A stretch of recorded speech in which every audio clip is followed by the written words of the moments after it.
That is a hell of a lot of fun.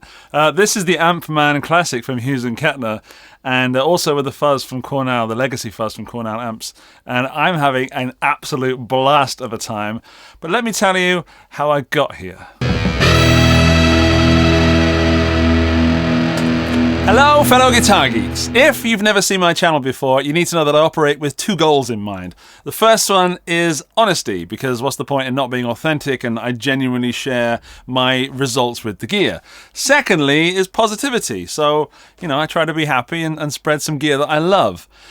That wasn't the case with the Ampman Classic from Hughes and Kettner at first. I had an absolute nightmare with this piece of gear, this amp, because I just couldn't gel with it. And this is indeed the third time I've tried to make this video, because the first two, I just found the results to be lackluster, and I watched the video back, and even though I was honest, I thought there must be something more to this product. And it turns out there is a lot more. Before I explain that, let's talk about this. This is the Spirit of Vintage. It's one of those nano amps that Hughes and Kettner released recently, or last year, and I reviewed fairly recently. There's three: the Vintage, the Rock, and the Metal. Public service announcement, these are now obsolete. These things missed a lot of features. I like the sound of the Vintage very, very much. It's a cool sound, but the Rock and the Metal were not great. They were okay, and they missed some basic features. However, the good news for everybody is that Hughes and Kettner have included those features in the Ampman series. Let's put this down, let's put that in the past and move forward towards the future, because now Ampman is here. Before we go any further, I do need to ask a favour. Can you please like this video if you're enjoying it so far? So I mean give it a thumbs up, because that makes sure that other people can see it, because YouTube says, oh, that's a good video, we'll show it to other people. And if you are enjoying it, then, express yourself. Don't keep those feelings within. On the other hand, if you don't like the video, then feel free to click the thumbs down, because that in turn, helps. Thanks.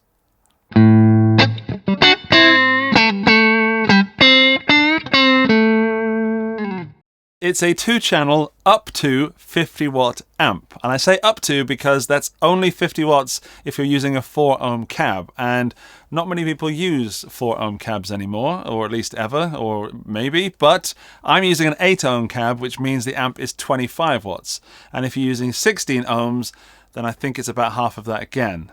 Correct me in the comments, please, maths people. The cream knob on the top left is the volume of the amp, the master volume. So regardless of which channel you're on, that will turn the volume up or down. And a quick mention about the knobs, or sorry, switches, the foot switches, they're nice and soft click. There is a satisfying click there, but it's not a clunk like on those old, big muff pedals that you need to put about, 400 kilos of weight on to change. Anyway, we've got these knobs. We've got volume of the channel. So this is the independent volume. Doesn't matter what's going on the Rock channel. We'll stick with this, the Vintage channel. We've got sagging, we've got presence, we've got resonance, we've got tone, and we've got gain. Those are some terms that we don't always use when talking about amps, because we normally have like gain, cool, volume, and treble, and bass, and mids sometimes.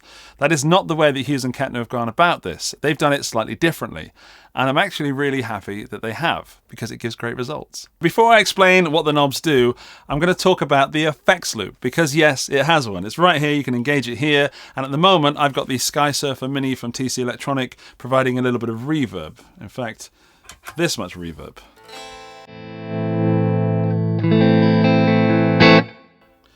Turning it off, this is dry. So I'm going to add just a little bit of reverb, but remember that's coming from an external pedal, not from the Ampman. One of the reasons it took me this many attempts to make a video for the Ampman is that I couldn't get sounds that I liked. And now I found something for both channels that I like. So I've taken a photo so I can get back to that setting at any point. And in this video I'll probably discover some more sounds that I like. Let's talk about the sagging. The sagging is to do with the power amp. So this is analog. This is fully solid state. There's no tube or anything going on there, but there's also nothing digital going on. So somewhere in the circuit board, it's either emulating or actually sagging a power amp.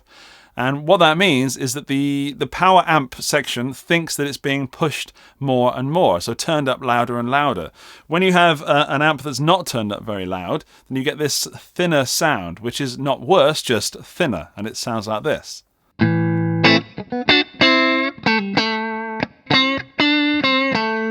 Turning it up halfway will give us thicker, louder sounds.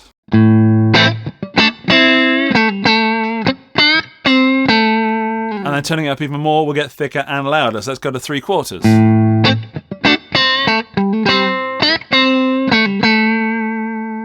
Maximum sag.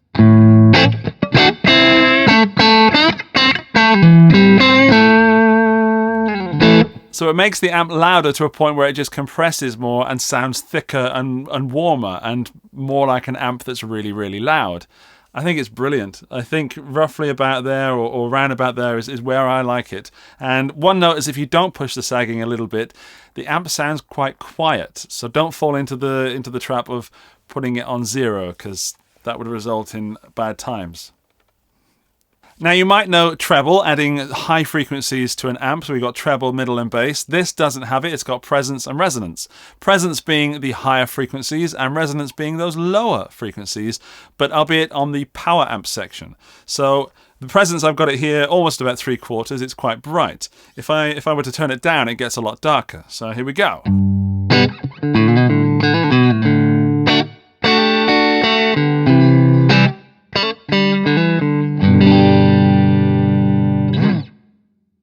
Started doing that a lot recently. I'm enjoying the slides. Anyway, turning the presence down will give us a duller sound, so a little bit less bright, or a lot less bright down there.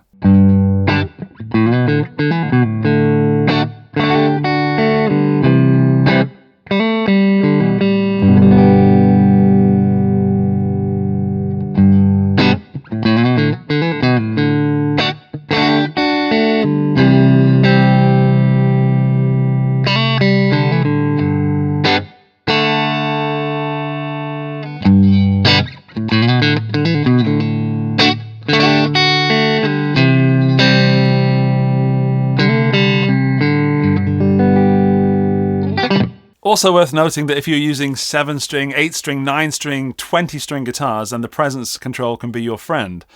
The resonance control can be your enemy, however, because if you have that too high, it's just going to sound all woofy, because that one controls, to simplify it, the bass of the amp. And the resonance in the middle just there is just normal cab resonance. If we cut it this way, then we're going to cut the resonance, and then we add by adding that way. So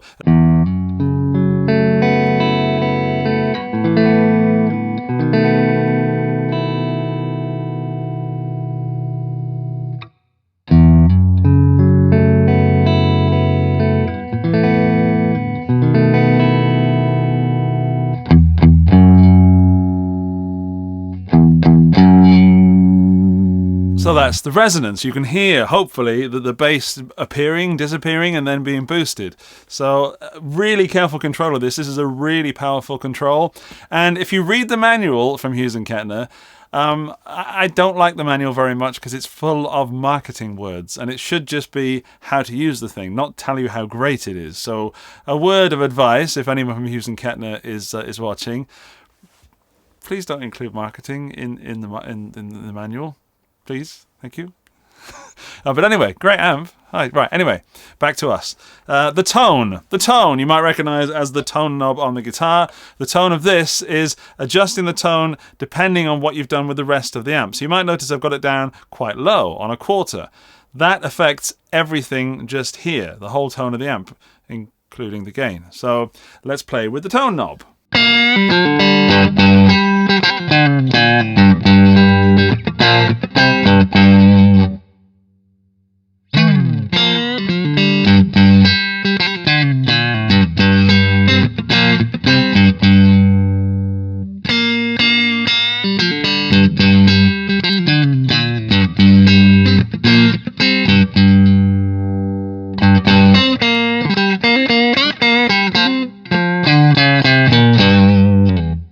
So what's funny is that it doesn't get like thinner like on a guitar if you have the tone all the way down.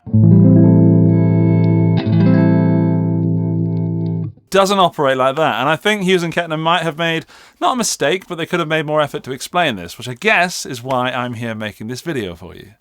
Finally, on the Vintage channel, the gain, and you're probably wondering how much gain does it have? Well, the answer is, let's have a listen. Here is this much gain. Of course, I've got to compensate with the volume because I've turned the gain down. Ultimately, I don't think it's that useful down there. I'll keep it about there, but the gain here really starts about there for me.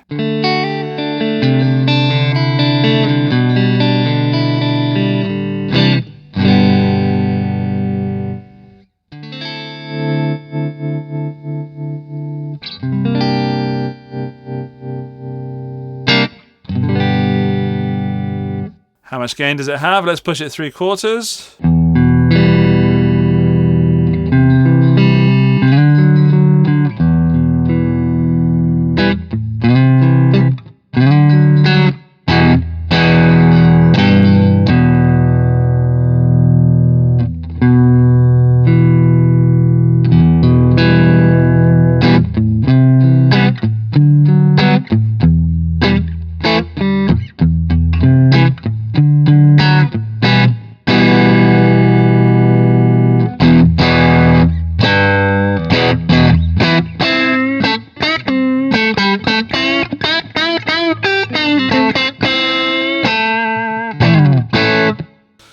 I'm going to put some humbuckers through it because that's a lot of gain, and it's going to sound different with humbuckers. So wait a second.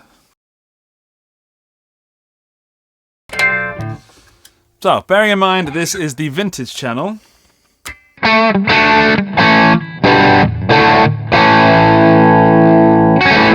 That's more gain than I need for that kind of vintagey rock sound. So we haven't even gone to the rock channel yet. I've turned that down a little bit. Let's try that.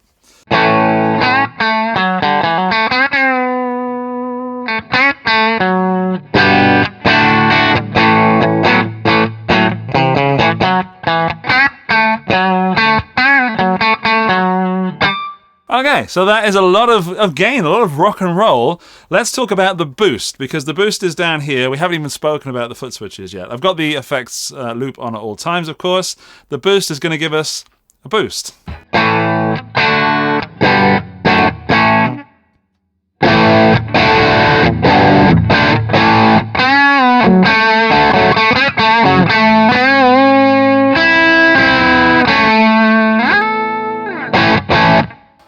Alright, so that boosts. Now let's try it without.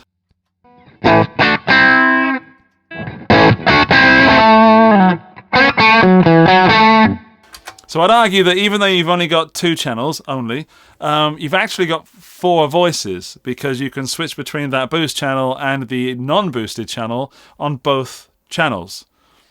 4 channels, in my opinion. There's one knob left, and that is the solo channel. So we've done the boost, now we can solo. And you can also solo with the boost on. Boost is off, still on the vintage channel, and then solo will give us more volume. So, there we go.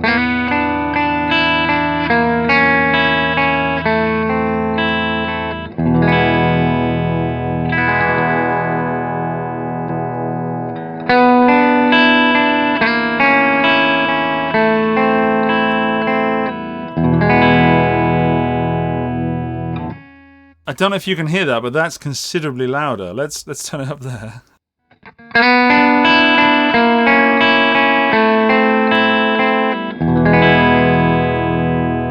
That is mega loud.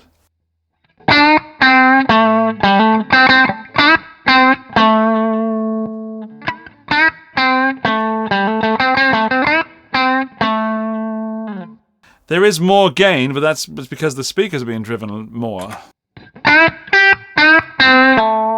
Yeah, so solo gives you more volume, even more volume. I prefer this amp even more than I did when I realized how to make this video. So this thing keeps surprising me. We haven't even gone to the features on the back or the rock channel. So very, very briefly, I'm not going to explain them, but I'm going to give you some samples from the rock channel.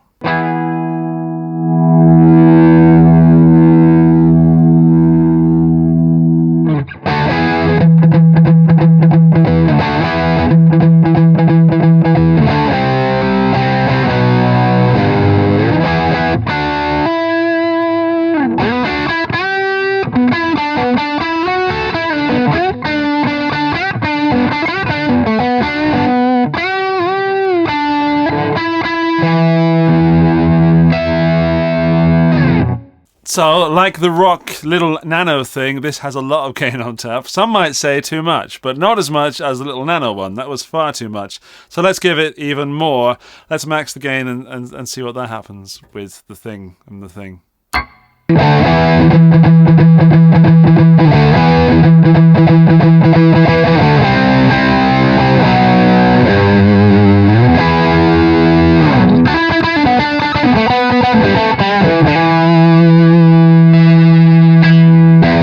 So yeah, it has a lot of gain, and I prefer it kind of about there with humbuckers.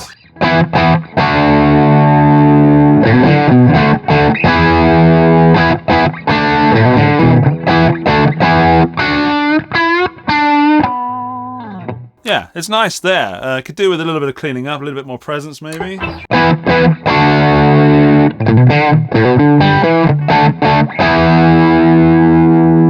Yeah, then of course you've got the boost, which boosts it even more.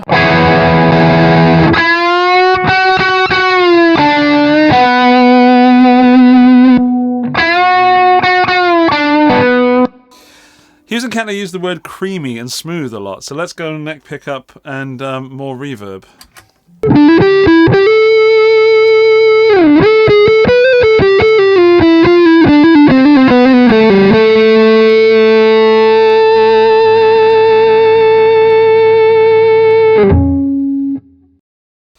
It didn't quite get to where I wanted it to go then, because I wanted it to go into that singing, beautiful violin feedback from a tube amp thing, and it almost got there.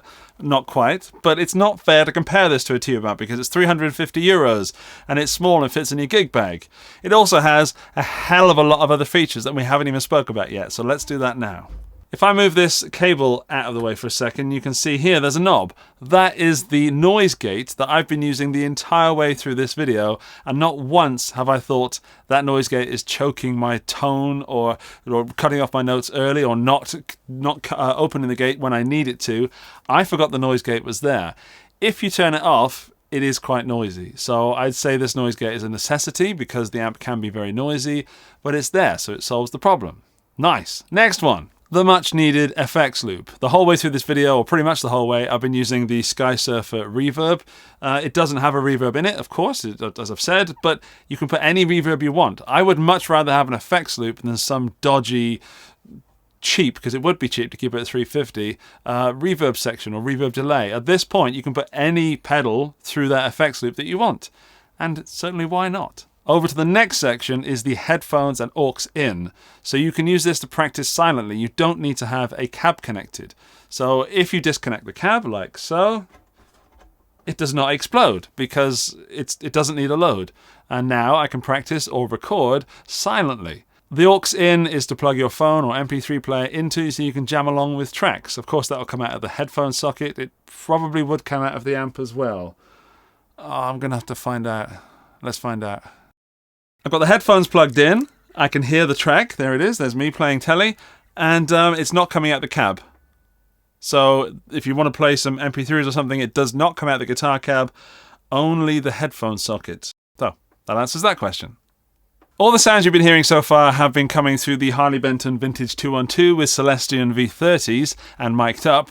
Now you're hearing stuff through the red box. So this is the line out directly with an XLR into my audio face and into your ears. This is what the red box number 1 sounds like, followed by the other 7 cabs.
I think those are perfectly usable, and there must be something that you can find in there that suits your needs. Adding a little touch of reverb or a little bit of room, some ambience for that sound to sit in really, really helps, because it does sound a little bit not sterile, but static. So it needs a little bit of air moving and a little bit of reverb to really, really bring that sound alive. However, if you're fancy dandy, then you can turn the cab simulations off and then use an IR of your choice through an IR loader in your DAW or in your live desk or through some external method.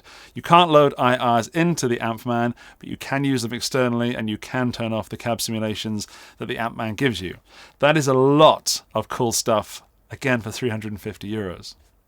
Well done, Hughes and Kettner. I'm on the vintage channel with a little bit of hair.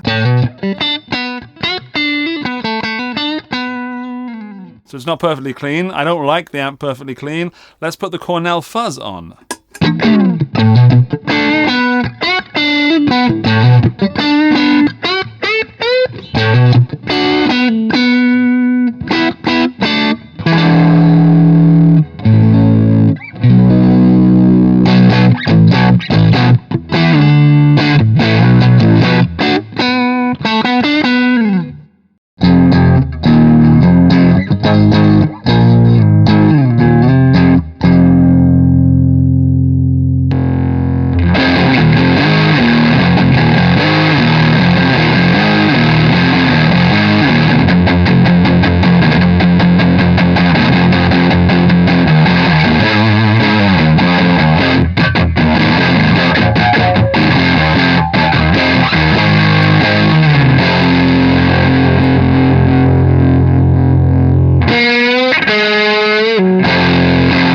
So let's review this, and remember that all times that it is €350 for a 2-channel 25-watt amp that can do 50 watts, but it's 25. It is plenty loud enough, and it has an effects loop, it's got a boost, it's got a solo, so I think it's more of almost a 4-channel amp, really.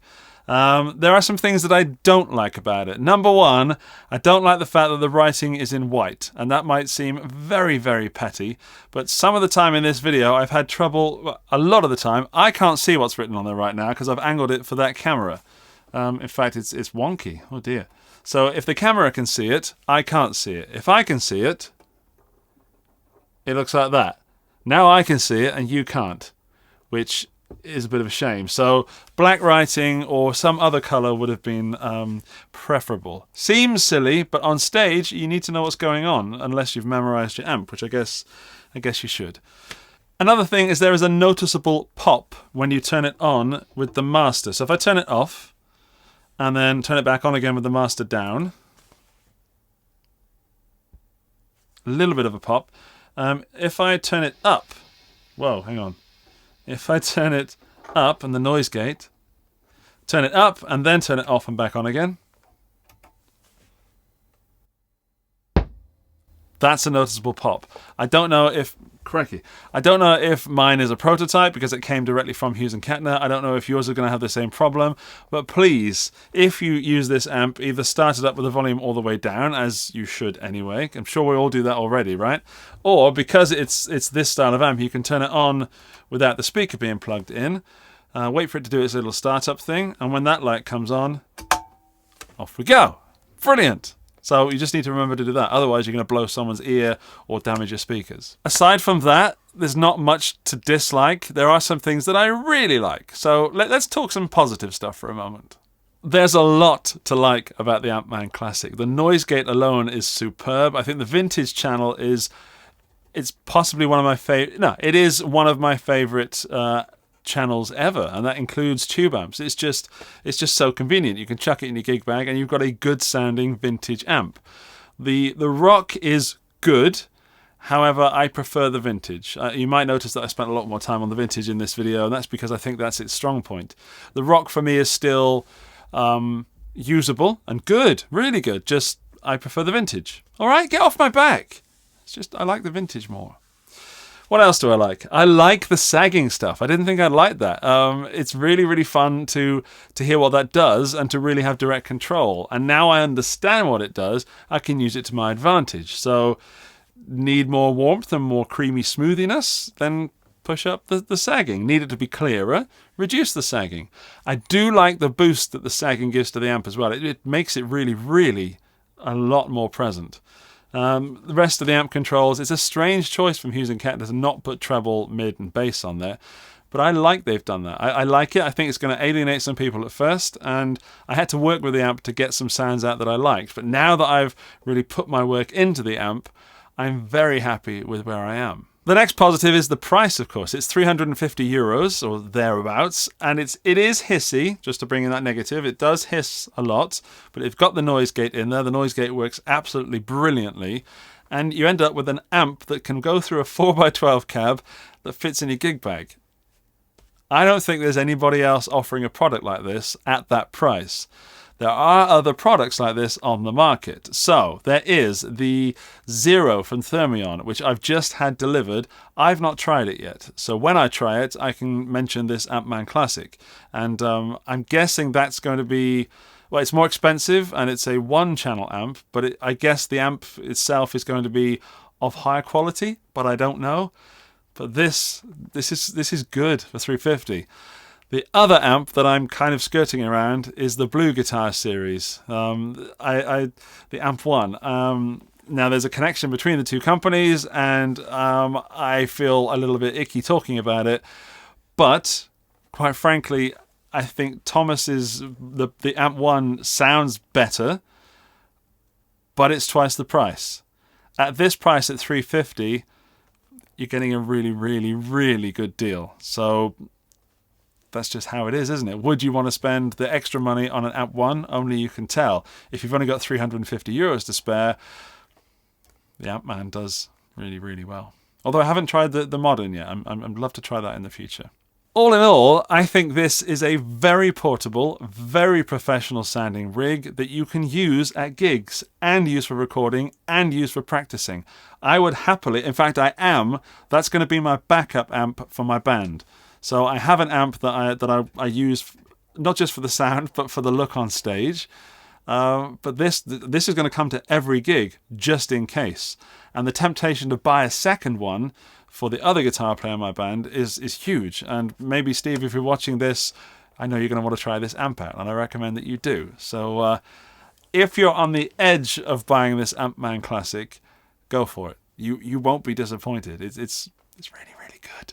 This has been an extremely long video with lots and lots of detail, so I hope you stuck around to the end, because this is the end. And because it's the end, you've made it this far and you are in the end of the video club. And to prove that you are a member of this prestigious elite, when you leave your comment in the comment section down below, please include the phrase sagging, and that'll let me know that you made it this far. And also, I think that's funny. I hope you do too. I'm so glad I persevered, so thanks to Hughes and Kettner for your patience and for sending out this amp and for sponsoring the video. Thanks to you for watching. There are more of my videos just there. Go and watch those, because they're probably pretty good as well. If you enjoyed this one and got this far, you probably like it. Anyway, I'll see you over there. Cheers, bye.